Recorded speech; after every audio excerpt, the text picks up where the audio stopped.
Elle lit des livres sur le développement personnel, elle assiste à des conférences, elle se forme et pourtant, en termes de résultats dans sa vie, elle en est toujours au même point. Rien ne change.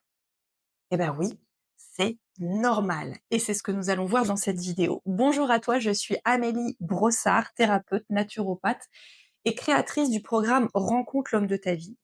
J'ai, la semaine dernière, je buvais un café avec une connaissance qui me dit: «Amélie, j'en ai marre parce que j'ai compris plein de choses, je continue toujours à lire des livres, ça fait des années que j'assiste à des conférences, que je me forme et pour autant, c'est toujours la même chose dans ma vie. En termes de résultats, rien ne change». Des dizaines de femmes me disent ça chaque semaine et pourquoi c'est normal? Parce que l'humain, nous fonctionnons sur des schémas. Nous nous sommes fondés sur des schémas. C'est comme ça que nous fonctionnons.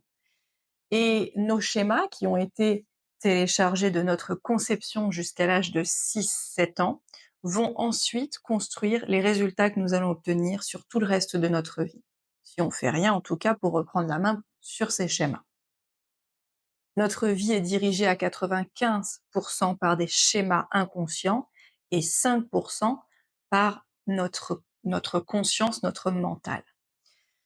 Heu, Dans le mental, il y a une part d'inconscient, il y a une part de conscience, donc 5% par notre partie consciente, on va dire. Alors pourquoi c'est normal? Tout simplement parce que lorsqu'on lit des livres, lorsqu'on assiste à des conférences, quand on fait ça, on acquiert la compréhension, on acquiert l'analyse. Et tout ça, c'est la partie consciente de notre cerveau. Seulement, les schémas inconscients, eux, sont ancrés dans notre partie inconsciente, émotionnelle, instinctive,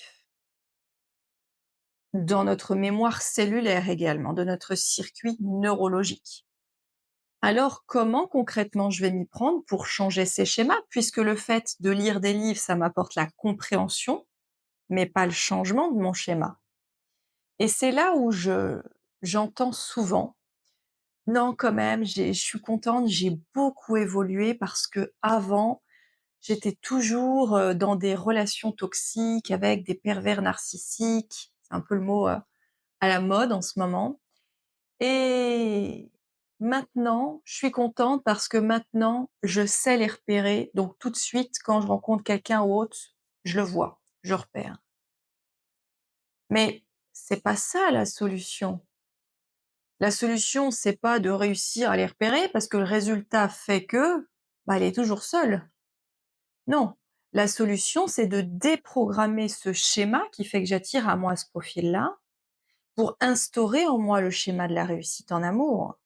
Dès lors où ça, c'est fait, mais je n'ai plus rien d'autre à faire que de laisser faire et inconsciemment, de par mes actions, de par mes choix inconscients, de par mes attitudes inconscientes, je vais commencer à attirer à moi des hommes différents. Je vais commencer moi-même d'ailleurs à me surprendre à être attirée vers des hommes différents. À mon sens, la solution, c'est pas de réussir à repérer et d'avoir un radar à pervers narcissiques. Non, la solution, c'est d'être naturellement conditionné à attirer à soi les bonnes personnes. La semaine dernière, il y a une personne qui me contacte et qui me contacte pour des troubles alimentaires. Il me dit: «Voilà Amélie, je te contacte parce que, c'est une personne que je connais par le biais d'un sport qu'on fait en commun et elle me dit: «Voilà, j'ai des troubles alimentaires et pourtant ça fait des années que je vois un psy, j'ai compris beaucoup de choses, ça fait des années que je fais de la sophrologie aussi à côté, ça fait des années que je lis beaucoup de livres là-dessus, j'ai compris d'où ça venait, j'ai compris pourquoi ça se déclenche et pourquoi je fais ça et qu'est-ce qui se passe en moi et cetera. Mais pourtant, quand même, c'est bien parce que maintenant j'ai des crises, mais j'arrive un petit peu mieux à les contrôler. C'est-à-dire que ma crise, elle dure moins longtemps». Comme l'histoire du pervers narcissique, pour moi, c'est pas ça la solution. La solution, c'est de transformer à un niveau inconscient le programme déclencheur de ces crises. Parce que les crises, ce n'est qu'un symptôme, il y a un programme en dessous. Et alors, si je déprogramme ce schéma pour instaurer un programme d'alimentation, de prendre plaisir à manger uniquement un repas, le programme, d'équilibre entre mon corps et mes émotions, si j'instaure le programme qui lui correspond, plus de crise. Donc la solution, c'est pas de savoir contrôler la crise, non, c'est quand il y a plus de crise. C'est-à-dire, bah, voilà, elle prend plaisir à manger bien, tranquillement, repas. Ça n'existe plus la crise. Si la crise est encore là, c'est que la cause n'a pas été traitée. Donc, transformer nos schémas intérieurs pour enfin vivre ce que l'on veut vivre.